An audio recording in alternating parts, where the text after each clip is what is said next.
Le faux dans l'info, le podcast d'Africa Tchèque pour comprendre l'écosystème de la désinformation. Maria Mathiam devant ce micro pour la présentation et la réalisation de ce podcast produit par Africa Tchèque. Les discours de haine, vous en avez probablement lu, entendu sur les réseaux sociaux et même dans les médias dits traditionnels comme la télévision, la radio ou encore la presse écrite. C'est notre sujet du jour et nous en parlons avec Desmond Ngala, le directeur de Defy Hate Now. Bienvenue à tous. Le faux dans l'info, décryptage. Bonjour Desmond Ngala, vous êtes le directeur de Defy Hate Now. Merci à vous d'avoir accepté notre invitation. Alors, les discours haineux, on en entend souvent, notamment en période électorale. Et nous aimerions beaucoup savoir qu'est-ce qui est considéré déjà par votre organisation comme un discours haineux. Merci beaucoup. Il est considéré comme un discours de haine tout type de communication qui vise à dénigrer quelqu'un, un individu, à cause de ses origines, son background. Ce background peut être aussi multiple que divers, tel que nous concevons. Ça peut être politique, ça peut être ethnique, comme la plupart des cas dans les pays africains que nous vivons. Ça peut être social, ça peut être linguistique et ainsi de suite. Toute forme de communication qui vise à dénigrer un individu, nous l'avons dit souvent, qui vise à retirer l'humanité d'un individu, est considéré comme discours de haine. Ça peut pas être seulement communication écrite, mais ça peut être oral et même des arts. Toute forme de communication par les différents canaux qui sous-entend mettre quelqu'un en bas et l'autre en haut en se disant non, ceux-ci sont supérieurs, vous n'êtes rien, en utilisant des noms, nous l'avons vu dans certains contextes, même pas seulement au Cameroun, mais ailleurs. Votre organisation est active au Cameroun, mais vous couvrez également le Soudan du Sud, l'Éthiopie, etc. Alors expliquez-nous, quelle est l'importance de votre mission? L'initiative Defy Hate Now, qui est hébergée au Cameroun par l'association Civic Watch, est présente dans beaucoup plus d'autres pays. Je tiens à vous rappeler que cette initiative a commencé vers les 2013-2014 dans le sud et le but était non seulement essayer de donner une réponse à des multiples sorties que nous avons vues sur les réseaux sociaux à travers des personnes qui n'étaient pas directement présents au pays mais qui avaient les mots à dire par rapport à la gestion de la chose publique de leur pays d'origine. Donc notre initiative est présente au Soudan du Sud mais aussi en Éthiopie où nous avons un projet actif avec la délégation de l'Union européenne dans ce pays. Il est important parce que depuis l'événement de la technologie, nous n'avons pas de frontières territoriales, comme nous disons. Le digital traverse toutes ces frontières-là et donne parfois l'impression qu'étant au Cameroun, nous pouvons en parler de ce qui se passe en Éthiopie, au Soudan du Sud, mais aussi, étant Camerounais, hors du Cameroun, on pouvait donner aussi notre avis sur ce qui se passe au Cameroun. Et c'est d'ailleurs ce que nous avons vu, même en Éthiopie avec les crises en zone Tigré, au Soudan du Sud depuis presque sa naissance. Nous l'avons vu à répétition.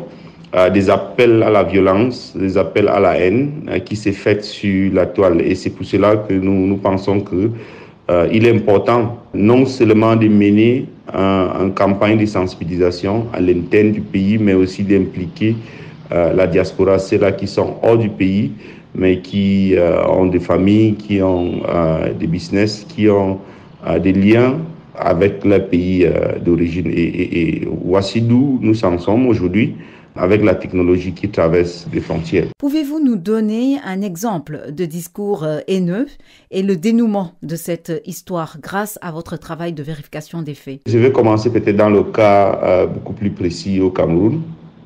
Nous l'avons vu avec l'événement des élections présidentielles de 2018, des discours de haine à caractère politique. Nous l'avons vu Tontina Sardina. On a même vu un réplique qui est parti de Tontina Sardina pour dire une brigade anti-Sardina qui essayait de non seulement pousser des gens à haïr d'autres personnes à cause de soit leurs opinions politiques, ainsi de suite. Mais ça avait deux connotations.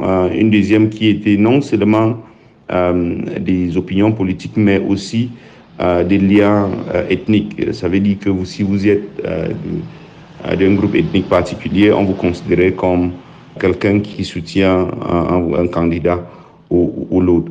Je crois qu'il ne faut pas aussi faire l'amalgame entre ce qui est discours de haine et ce qui sont des opinions. Quelles sont les techniques utilisées dans un discours haineux pour attirer l'attention de la cible et faire passer l'histoire racontée pour vraie? Les techniques généralement utilisées pour attirer non seulement l'attention, mais faire passer la cible, ce qui est raconté pour vrai, sont généralement des propos émotionnels. Mais aussi, nous avons des frustrations socio-économiques avec le panier des ménagers qui ne cesse d'être difficile à remplir, qui veut dire qu'à chaque fois où X a mangé, Y n'a pas mangé, on fera référence tout de suite peut-être à ses origines ethniques, soit il était de telle ethnie, il est de telle ethnie qui a son ministre, son fils qui est ministre à tel poste, c'est pour cela qu'il a mangé, et nous qui n'en avons pas, c'est parce qu'on est de l'autre côté. La même chose en matière politique. Soit il a eu cette poste de responsabilité, pas par compétence, mais parce qu'il connaît des gens dans cette autre sphère. Je pense que ce n'est pas le lieu ici de dire si c'est vrai ou c'est faux, mais nous pensons que ces deux techniques sont généralement utilisées beaucoup plus fréquentes, c'est-à-dire l'émotion et puis les effets de la conjoncture sociale et économique. Bien évidemment qu'il y a d'autres techniques utilisées, où nous voyons beaucoup plus des personnes qui se connectent à longueur de la journée, et puis quand ils n'ont pas quoi dire, ils ne vont pas poster seulement des contenus sensationnels, mais ils vont créer ce qu'ils appellent du buzz, toutefois peut-être en mettant des informations hors contexte, pour pouvoir attirer soit du trafic, soit dire des choses qui ne sont pas vraies sur les pages. Mais d'habitude, les gens y croient avant de constater que ce qui a été dit, ce n'est pas tout à fait vrai. Quelles sont les périodes au cours desquelles votre organisation note une augmentation des discours haineux? Ça n'a pas suivant des périodes très définies. Politique, nous avons vu à l'approche de chaque élection, que ça soit régional, que ça soit général ou national, nous voyons des personnes qui commencent à profaner des discours de haine envers d'autres personnes. Nous l'avons entendu pas si longtemps rentrer chez vous. Ici au Cameroun, nous l'avons entendu aussi deux personnes qui se disputent, et puis quelqu'un vous dira non, vous ne devrez pas être ici parce que vous êtes des esclaves pour les autres. De région en région, même à l'échelle nationale, nous voyons la politique beaucoup plus lancer ces discours-là. Nous l'avons vu avec la crise anglophone qui sévit dans le pays depuis plus de 6 ans. Nous sommes presque à la 8e année.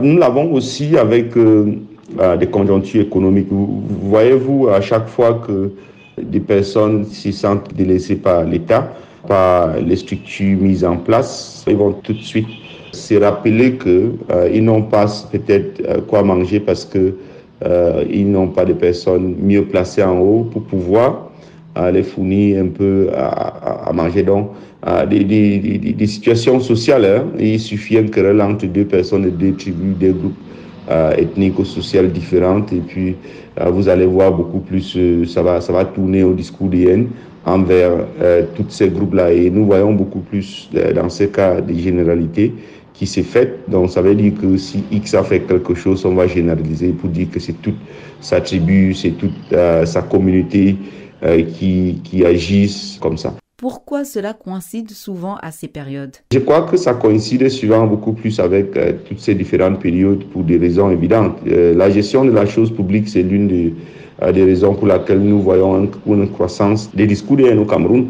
Il y a certains là qui pensent qu'il n'y a que deux groupes qui existent au Cameroun. Il n'y a que les haves et les have-nots. Ceux qui en ont et ceux qui n'en ont pas. Et souvent, pour choisir ceux-là qui vont diriger la cité, certaines personnes se disent c'est le moment idéal pour eux de présenter ou bien de prendre leur part des gâteaux nationaux. Mais sauf que quand ils ne parviennent pas, souvent à définir ou bien à poser sur la table plan politique concret. Il s'est retourné souvent très vite et très rapidement à tous ces types de discours. Mais aussi, si on a nommé quelqu'un dans un village, l'autre village va dire « Oh non, c'est telle personne qui a été nommée, nous on a été délaissés ».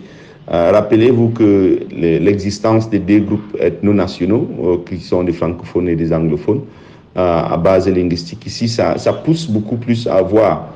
Vous voyez, on va vous dire, oh non, tel est un anglophone, il a été nommé à tel poste, tel est un francophone, il a été nommé à tel poste. Donc vous voyez que ça retourne toujours vers la politique, mais hormis sociale et économique qui vont toujours intervenir. Mais je tiens aussi à dire que oui, ça coïncide avec ces périodes, mais ça ne veut pas dire qu'on n'a que le discours de haine pendant ces périodes-là. Donc, nous avons le discours de haine, parfois qui existe, mais sans ces périodes, généralement. Donc, c'est au quotidien, c'est des petites blagues dans les taxis, des petites insultes dans les marchés, des clichés que les gens grandissent avec dans les quartiers, ainsi de suite, qui devient 20, 30 ans plus tard, les réalités à eux, qui vont commencer à produire toujours sur la place publique. Desmond Gala, directeur de DeFi Hate Now, restez avec nous. Tout de suite, écoutons ce micro-trottoir réalisé par As Momarlo. Il a recueilli les impressions et les commentaires de certains Ouest-Africains sur ce qu'est un discours haineux et ses répercussions sur la société.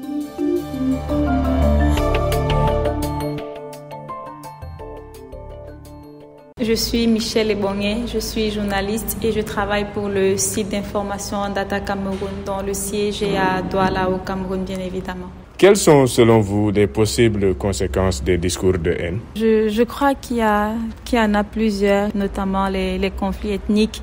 Je crois que ça peut pas manquer. Les conflits intercommunautaires, problèmes de cohésion sociale, de tribalisme aussi. Le simple fait de donner une information qui n'est pas vraie sur l'ethnie ou la communauté de quelqu'un, ça pourrait bien évidemment engendrer ce conflit-là. Des personnes qui étaient amies hier peuvent tout simplement, à cause d'un discours de haine, devenir des ennemis aujourd'hui. Je m'appelle Ayoub Difalla, je suis un journaliste. Ma nationalité est tunisienne en fait. On a un exemple en Tunisie qui illustre les conséquences du discours de haine en fait. En février 2023, le président de la République Kais Saïed a publié un communiqué de presse. Il a mentionné, ou bien il a utilisé la théorie du grand remplacement en fait.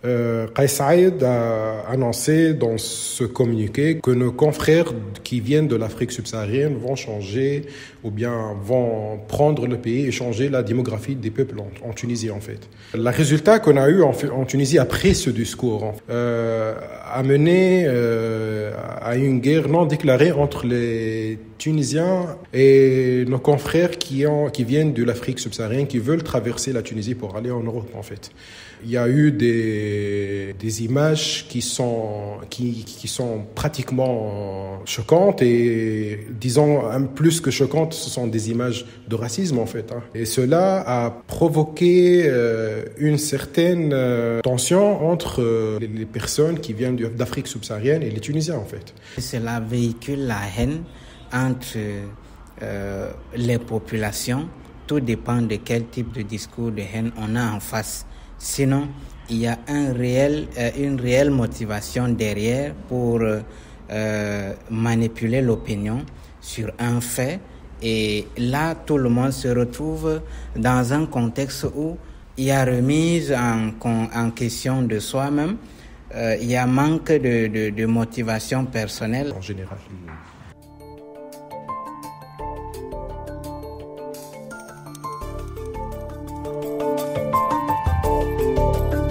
Nous recevons Desmond Gala, le directeur de DeFi Hate Now. Quelles sont les conséquences des discours haineux? Je crois que la première des choses, c'est que les discours haineux nous préparent psychologiquement pour haïr et regarder quelqu'un d'autre comme un individu inexistant.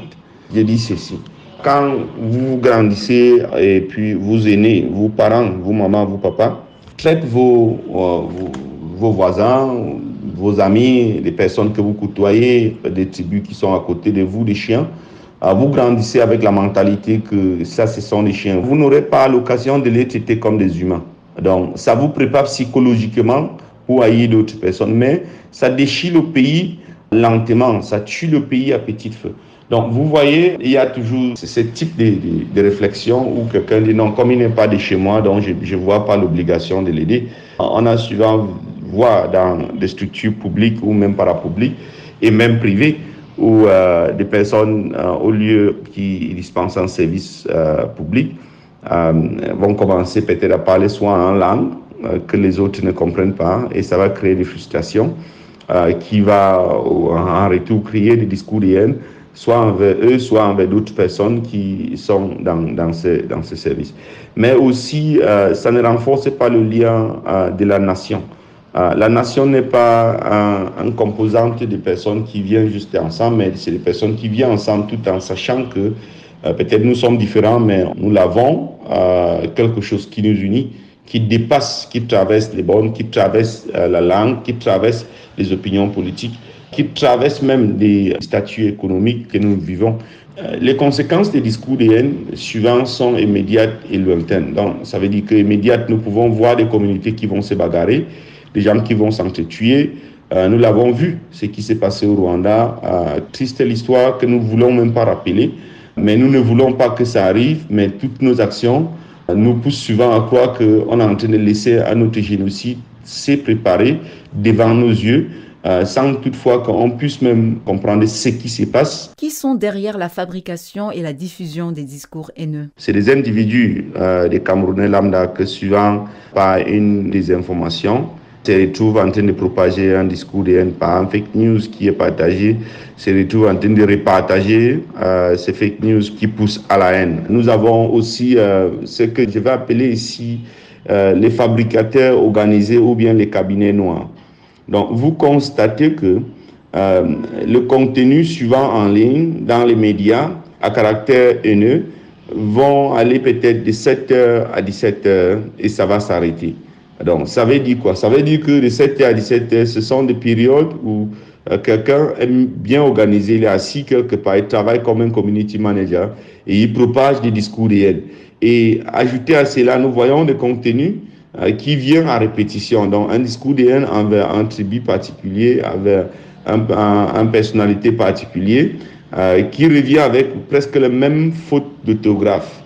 Le même style d'écriture qui revient. Donc, ça veut dire que les gens sont organisés. Et vous allez voir ça aussi avec beaucoup de faux comptes qui existent sur les différentes plateformes numériques, mais aussi sur les réseaux sociaux. Nous avons aussi la politique.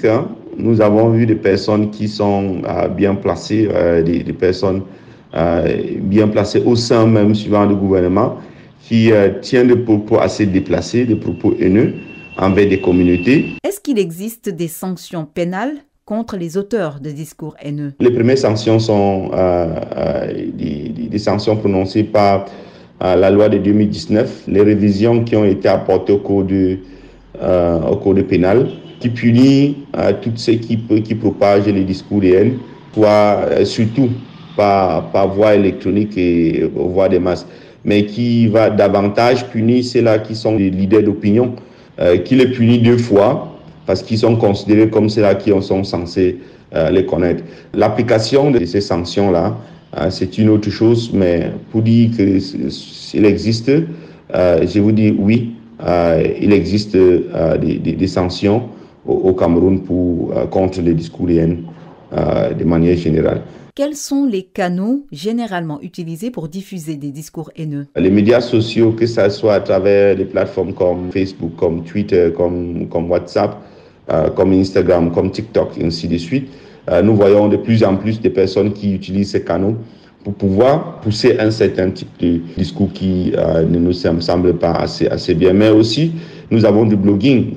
Nous avons des personnes qui écrivent des blogs que vous regardez, vous voyez seulement, c'est rempli de la haine envers un individu et c'est souvent généralement à poster sur les différentes blogs. Mais aussi, hormis les nouveaux médias, nous avons des personnes qui propagent des discours de haine sur les médias. Et de nos jours, il n'y a pas si grande différence entre les médias classiques et les médias sociaux parce que une fois quelque chose posté sur les médias classiques, nous voyons soit des captures d'écran, soit des petites l'information coupée à petites bandes et repartagée sur les médias sociaux. Donc, nous voyons à la télé, nous entendons à la radio, on voit sur la presse écrite des discours haineux.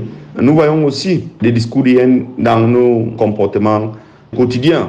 Pourquoi les auteurs de discours haineux privilégient-ils ce genre de canaux? Les auteurs de discours de haine préfèrent ce genre de canaux parce que ça touche beaucoup plus de personnes. Voyez-vous, vous écrivez quelque chose sur Facebook et à moins de 2 minutes, quelqu'un qui est déjà aux États-Unis voit ça de manière instantanée. Et ça revient à ce que nous disons avec les nouveaux médias. Le fait que l'information part presque en temps réel pousse assez de personnes pour pouvoir utiliser ce type de canaux. Mais les médias aussi, les médias classiques, ceux qui utilisent, je crois qu'il y a des personnes qui ont des buts très spécifiques. Nous voyons ça dans les débats, celui-là. Et la Commission nationale de la communication essaie de faire de son mieux pour essayer soit d'écouter et puis sanctionner. Mais je vais dire, il y a des gens qui savent que à 19h, il y a tel programme télé ou bien radio qui est beaucoup plus écouté, donc il va falloir peut-être propager. Donc chacun choisit le moyen selon lui, et parfois les gens pensent que si je propage un discours de haine et plus les gens tapent de main et disent non, ce que vous avez dit est vrai, je suis d'accord avec vous, et ils vont toujours continuer à utiliser ce type de contenu-là, surtout quand ce n'est pas signalé et ce n'est pas retiré. Est-il toujours possible de remonter jusqu'à l'auteur d'un discours haineux? C'est pas toujours facile, c'est pas toujours évident. Nous voyons des discours de haine qui se propagent avec des faux comptes. Nous voyons des discours de haine que les gens disent que non, je repartage juste ce que quelqu'un a dit. Donc c'est pas moi l'auteur, je vous dis seulement ce que quelqu'un a dit. Donc c'est pas souvent évident. Mais nous l'avons dans le passé remonté à la source pour voir effectivement qui a posté. Nous l'avons interpellé les personnes. Et parfois, ce que les gens disent en ligne, ils ne sont pas capables d'assumer ça en présentiel. Donc, vous interpellez quelqu'un, il vous dira « Non, moi je ne peux pas dire ce type de choses, mais pourtant, il avait écrit un jour auparavant. » Donc, c'est pas toujours évident, mais nous faisons notre mieux. Au-delà de la vérification des faits, existe-t-il d'autres moyens de lutter contre le discours haineux? Comme moyen de lutter contre le discours de haine, je crois qu'il y a l'engagement et la sensibilisation qui se fait presque de manière quotidienne auprès des populations. Nous voyons l'éducation aux médias, la bonne utilisation des médias, surtout les médias sociaux. Nous voyons médias pour la paix, c'est-à-dire l'engagement des journalistes et des professionnels, hommes et femmes des médias, pour pouvoir le faire connaître et comprendre que le métier qu'ils ont, c'est un métier noble et il devrait être en quelque sorte un tamis de la communauté. Mais nous engageons aussi la politique et les différentes plateformes existantes, surtout celles-là qui ne sont pas basées au Cameroun, pour pouvoir les dire, ça c'est un discours de haine en contexte camerounais. Ceci, quand ça se dit comme ça, voici ce que ça veut dire. Parce que, voyez-vous, l'intelligence artificielle n'est pas toujours au top avec des réalités locaux qui vont toujours pousser un certain type de discours. Donc, nous avons des autres actions que nous utilisons pour pouvoir parvenir à lutter contre les discours de haine. Merci beaucoup pour ces précisions, Desmond Ngala. Je rappelle que vous êtes le directeur de DeFi Hate Now. Fin de ce podcast produit par Africa Check et réalisé par Maria Mathiam. Merci à vous qui l'avez suivi. Prochain rendez-vous le mois prochain. D'ici là, doutez et vérifiez toute information pour éviter de tomber dans les filets de la désinformation. À bientôt!